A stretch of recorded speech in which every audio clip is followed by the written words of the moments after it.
السلام علیکم۔ آپ دیکھ رہے ہیں مین انفو پوائنٹ، پاکستان کا وہ پلیٹ فارم جہاں آپ کو ملتی ہے ہر سرکاری اسکیم، انٹرنشپ، اسکالرشپ اور نئی نوکری کی سب سے پہلے اور سب سے مستند معلومات۔ نوجوان تیاری پکڑ لیں، پہلی ای ٹیکسی سروس شروع کرنے کا منصوبہ تیار، کیسے اپلائی کر سکتے ہیں، اہم تفصیلات آ گئیں۔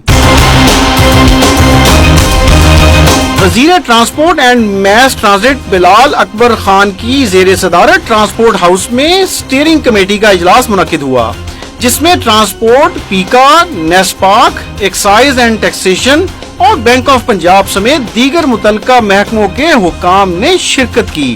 اس اجلاس میں ای ٹیکسی منصوبے کی پیش رفت پر تفصیلی بریفنگ دی گئی، جبکہ مختلف الیکٹرک گاڑیوں، ان کی قیمتوں اور تکنیکی معاملات کا جائزہ اور الیکٹرک گاڑیوں کے لیے چارجنگ سٹیشنز اور دیگر امور پر گفتگو کی گئی۔ اس دوران منصوبے کو مزید بہتر اور کامیاب بنانے کے لیے مختلف تجاویز پر غور بھی کیا گیا۔ پنجاب میں پہلی ای ٹیکسی سروس کے پہلے مرحلے میں 1100 الیکٹرک گاڑیاں بلا سود آسان اقساط پر ای ٹیکسی منصوبے کے لیے فراہم کی جائیں گی، جس کے لیے تمام ابتدائی ورکنگ مکمل کر لی گئی ہے۔ اس موقع پر وزیر ٹرانسپورٹ اینڈ ماس ٹرانزٹ بلال اکبر خان نے اپنے خیالات کا اظہار کرتے ہوئے کہا کہ ای ٹیکسی منصوبے سے روزگار اور بہترین سفری سہولیات فراہم ہو سکیں گی اور اس سے ماحول دوست ٹرانسپورٹیشن کو بھی فروغ ملے گا۔